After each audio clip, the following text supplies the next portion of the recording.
Hi, I'm Carrie Webber, owner of the Jameson Group. We are a comprehensive management and marketing coaching firm that helps dentists and teams across the country be more productive, more profitable, and ultimately more fulfilled in their practicing lives. For over 30 years, we have worked with dental practices, helping them to pursue and achieve their ideal vision for what they want their practices to be and how they want to serve their patients. It's been a joy to be a part of that journey for Jameson for well over 20 years now personally, and it's a pleasure to be with all of you right here through the Practice by Numbers platform to talk about some of the pieces of the puzzle that you can access to help support your ideal vision right here through the tools that Practice by Numbers provides. So today we're going to be talking about measuring what matters.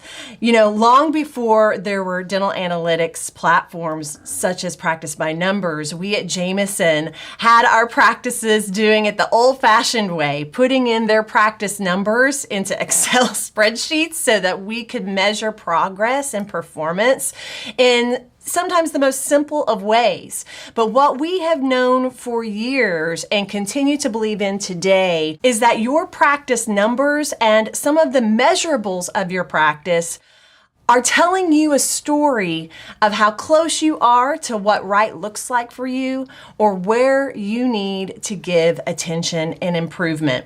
So let's dig into what we consider at Jameson the areas that we want you to be measuring what matters. There are three particular areas that we're going to address in this session: your practice performance measurables, your systems performance measurables, and your team performance measurables.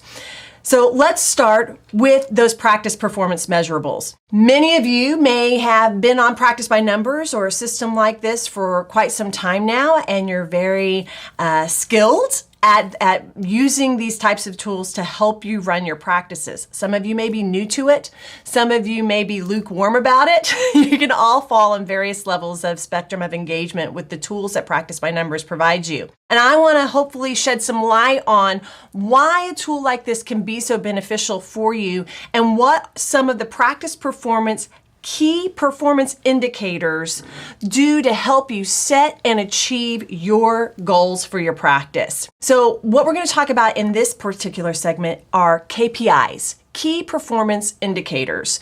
These are numbers that are easy to measure. Some are easy to measure, some may be a little bit more complicated to pull, but what these are those key elements that tell you, how am I doing? Baseline. So some of these practice performance measurables may be very familiar to you. Some you may not be measuring at this time. And I want to encourage you to do the work to become more comfortable and competent in staying on track with these numbers. If you're the practice owner to business owner, I can tell you from experience, when you don't have your finger on the pulse of your business, like these numbers can help you to do, you can be blindsided in a very stressful, unsettling, and discouraging way, simply by not keeping your eyes on those numbers to make sure that nothing takes you by surprise. You're going in the direction you want to go. As my mother, Kathy Jameson, the founder of the Jameson Group, says, there's no such thing as status quo. You're either going up or you're going down, and we want to be on a continuous path of improvement. The only way we can know if we are continuously developing, continuously improving, staying stable, growing in a healthy way is if we are measuring these key performance indicators on a regular and intentional basis. So, what are those practice performance measurables? Let's go through a few of them. Production. I want you to be keeping track of your production daily, weekly, monthly, yearly.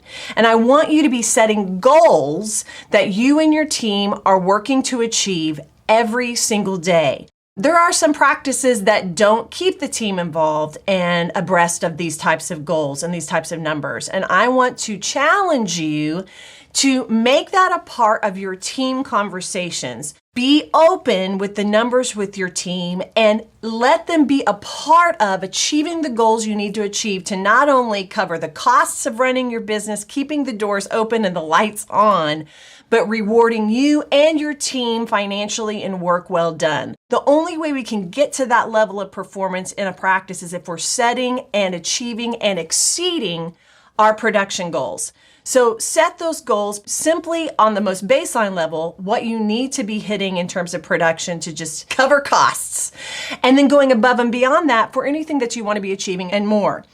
When you hit those goals 3 months in a row, you are trending, and that's when you can have an opportunity to increase the production goal.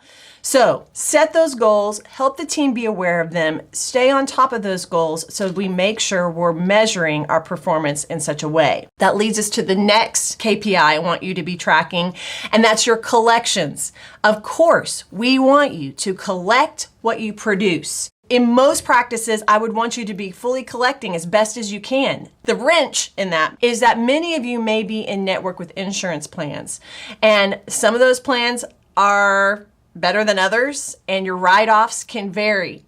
If we are not aware of what we're truly collecting in those relationships, you can have your heart broken every single month because you may be achieving a production goal and working really hard to get there, but your write-offs may be cutting you off at the knees, meaning that you're only collecting up to 50% of that production.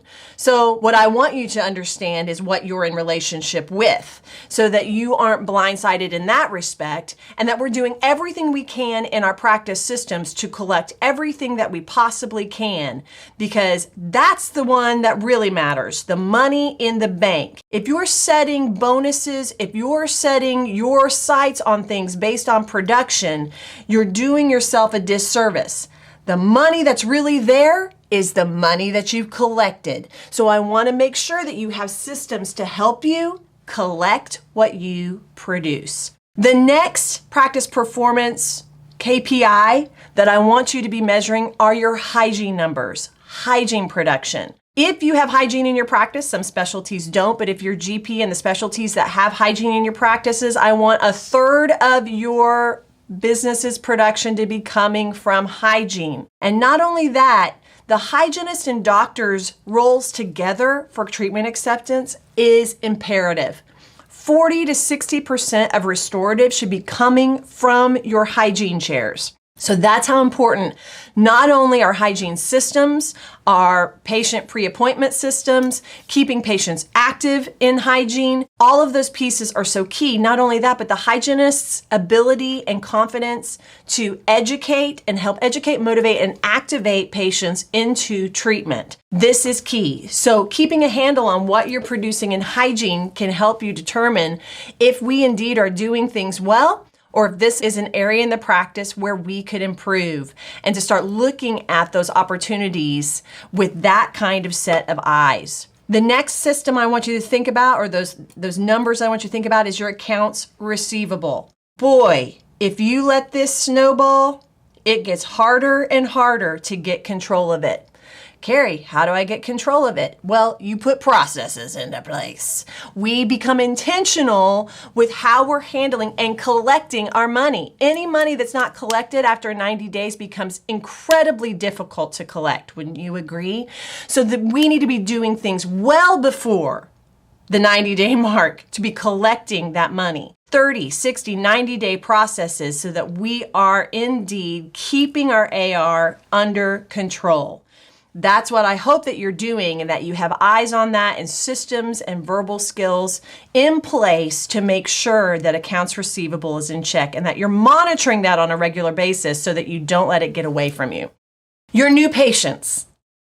This is a tricky one because this means something different to everybody. This will mean something different based upon the model of practice that you're running, based upon what you're hoping to achieve from those new patients. Often what I find with dentists and dental practices when they start looking into marketing and the services to help them attract more new patients is they simply just say they want more.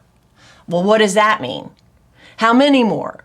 What are you hoping to gain from those new patients? Is it a matter of how much you need those new patients to be saying yes to in terms of treatment? Or is this a matter of just feeling like you should have this continuous flow of patients coming through the practice? So I want you to start thinking about how many more new patients per month do I need to be hitting? So I want a clear new patient goal that we're striving for that fully represents what we're needing to receive in order to grow in a healthy way. So it's not necessarily the number of new patients we get, it's how many of the right new patients for your practice and your vision for your practice that we are attracting. My father being primarily a fee-for-service practice, he's retired now, but when he was practicing being primarily fee-for-service, it wasn't necessarily that he needed a lot of new patients. In fact, he didn't want a huge influx of new patients every month. He wanted a handful of great new patients that he could take through an extraordinary new patient experience so that they not only scheduled appointments, but they kept appointments, they accepted treatment, they completed treatment, they paid for treatment, they stayed active in the practice, and they referred. That's an ideal patient to me. So I want you to think about new patient numbers on what we're hoping to achieve from that, and then starting to evaluate where are our new patients coming from? Are we gathering that information when they're calling in so that we can appropriately track not only how many are coming, but where they're coming from, especially if you're investing in marketing. Patient attrition, the churn of our patients. This can happen a lot, especially in doctors that are going through transition. You've purchased a practice. This practice may have been around for quite some time. And now you find you are still getting new patients in, and yet the numbers aren't improving. Why? Because the patients coming in are less than the patients going out. Think of it as a funnel. If they're constantly going through the funnel and we can't stop that funnel, how does your practice grow? So we want to be tracking not only the new patients that are coming in, but how many of our existing patients are going inactive. Most of the platforms, including Practice by Numbers, measures an active patient as a patient that's been in your practice for some type of service or treatment in the last 18 months. And so what we want to make sure we're doing is we're keeping track of patients that are falling out of active status, and that we have a process in place for reactivating patients and bringing them back into the practice as much as possible. Treatment acceptance. This is another practice measurable that I want to make sure that you're looking at. Treatment presented, treatment accepted, treatment completed. Now, at Jameson, for as long as I can remember, we've been wanting you to strive for 85% treatment acceptance. The startling fact of the matter is, most practices in the United States are likely closer to 35 to 40% treatment acceptance, and that's a big difference, isn't it? So while I say the 85% number, if you're hitting that or you're close to that, good for you. If you're far from that, don't be discouraged and don't feel like you have to set that as your immediate next goal. What's 10% more in treatment acceptance than where you are now? That's your goal. Now strive for that goal and start tracking your treatment acceptance more intentionally so that you know how much of the treatment that I'm diagnosing and presenting and recommending are my patients really accepting. Because I hear this time and time again when I talk to doctors. Well, they always say yes when they're in the chair with me. They say yes, yes, yes, and then they don't schedule. Something happens. Well, there's a disconnect somewhere down the line in the case presentation process, whether that's in how you're presenting diagnosed and recommended treatment, perhaps how you're handing that conversation off to the next person, which I would recommend that be a treatment coordinator, how those financial conversations are happening, and then how we're actually getting financial arrangements in place and scheduling those next appointments and building value and commitment for those appointments to come. There's a lot more to it than what you're probably putting effort in, and that is not something for you to feel discouraged about. I hope that you feel hopeful about that, because what you can do now is have a heightened sense of awareness that you can be stepping back a bit from your busy day to day. You're in the trenches. It's hard to see the forest for the trees.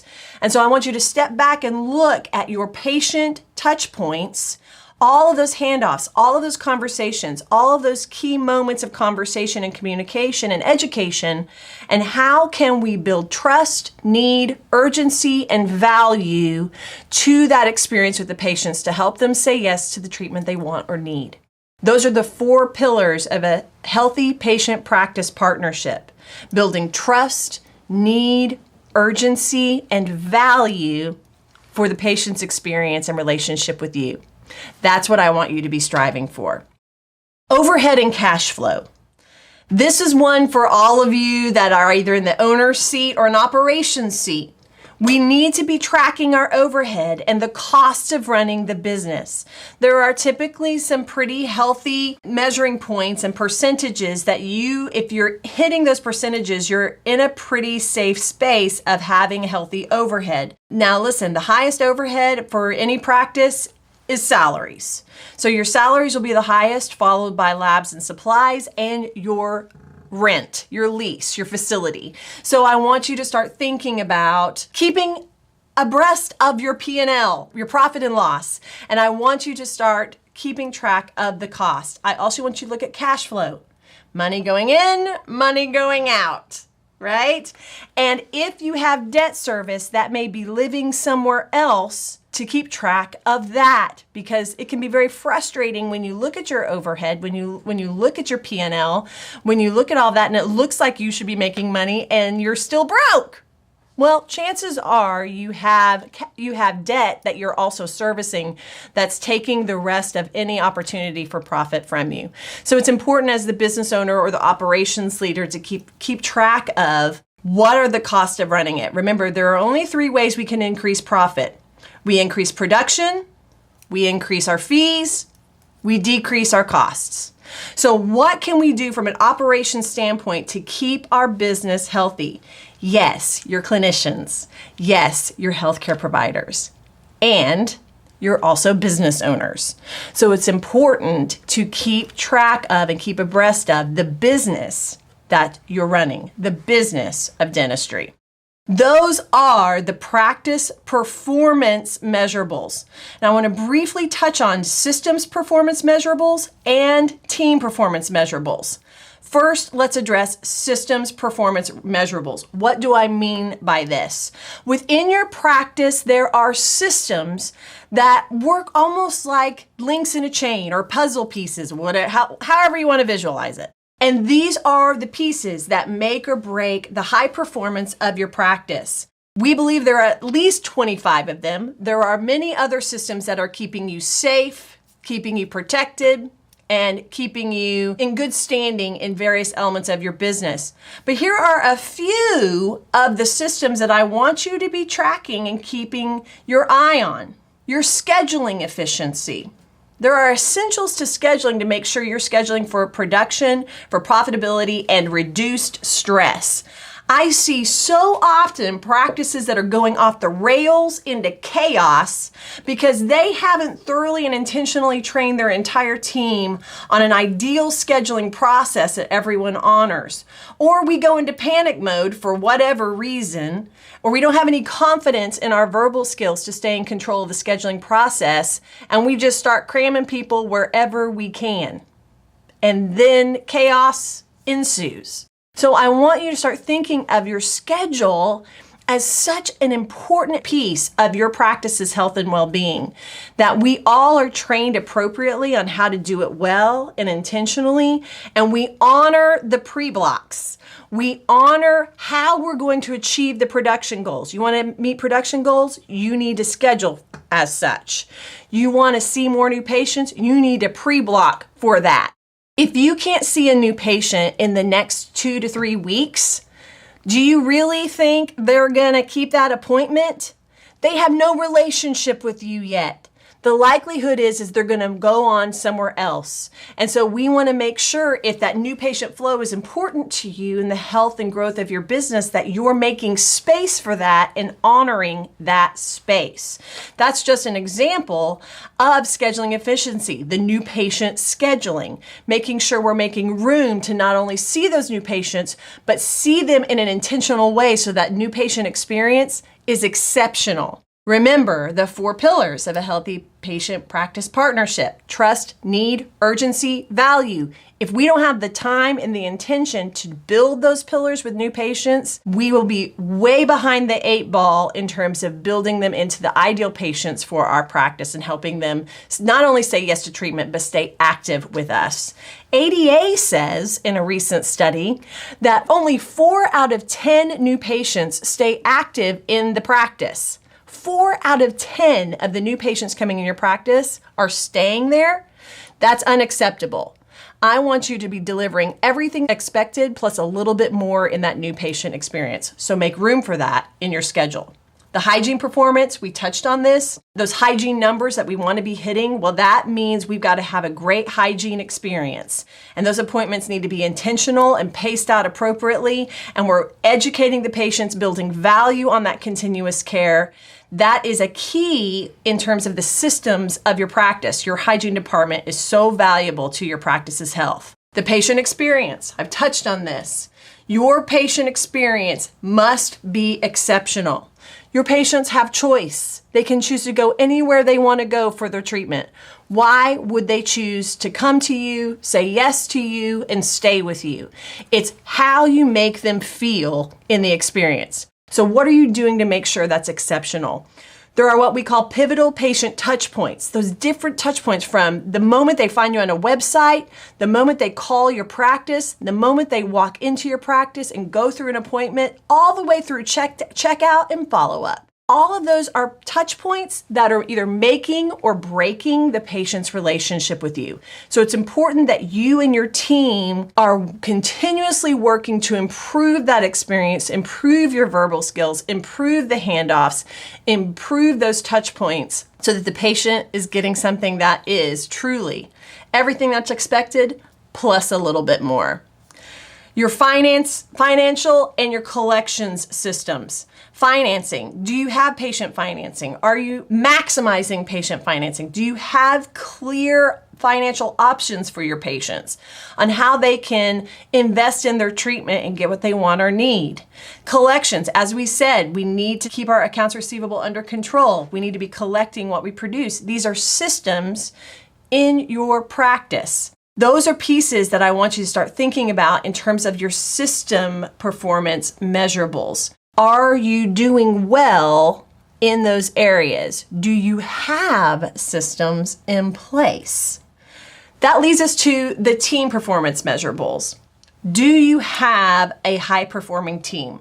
Do you have clear roles and responsibilities for your team in place? Does everybody know what their role is in the different aspects of the day-to-day of the practice, and are they on board and committed to executing their part of those responsibilities? Can we be held accountable to the work that we need to do to support the processes of the practice? Clear roles and responsibilities and setting clear expectations can help build engagement and accountability within our team.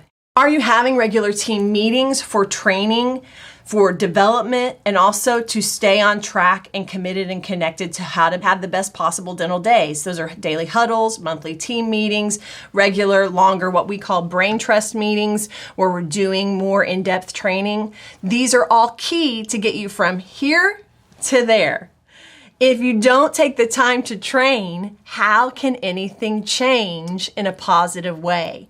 So make sure you're investing in that time. My father, Dr. John Jameson, said the most important investment he ever made in his practice was the investment of time with his team, working on the business, not just in the business. Are the tools, technology, and systems that you have invested in maximized in your practice? Is your team competent and confident in utilizing those tools and resources? Have we thoroughly trained for them to be confident and competent? This is key to maximize the tools you invest in. Are goals being regularly set, met, and evaluated? It's important that you set goals as a practice. Remember when we talked about the key performance indicators, setting production goals, case acceptance goals, collection goals, all of those. Those are goals, yes, but there can be other goals in terms of team performance that we can be setting so that we make sure we are continuously improving. And would you consider your team positive? Or has toxicity taken root in some way, shape, or form, or apathy? Remember this, Gallup polls have stated that 60% of the workforce today considers themselves quiet quitting, which ultimately means they're disengaged in their work. So what are you doing as a leader in your practice culture to encourage and challenge engagement in your team? This is going to be key to help you move the needle forward wherever you want to go. So if you feel stuck, if you feel plateaued, if you feel negativity taking root in your practice, it's important to get a handle on that. Gallup also finds that it's managers in businesses that hold the key to elevating team engagement.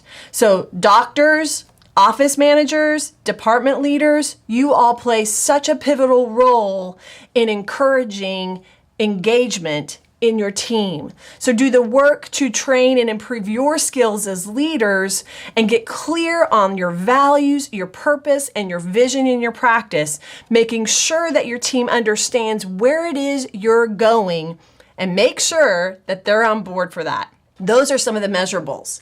Now, as practice by numbers customers, of these 3 types of measurables, the practice performance measurables can be attained and evaluated and monitored right through this software. So I want to encourage you to maximize your investment. Set the goals within the system. Utilize the dashboard. Pull the data and make sure that you're on track for what right looks like for you and your practice and how you can move forward to the next level. Whatever right looks like for you, that's what I want you to achieve. So use the tools available to you and remember, practice performance measurables, systems performance measurables, team performance measurables. When you measure what matters, you can help move things forward in a healthy way. Good luck.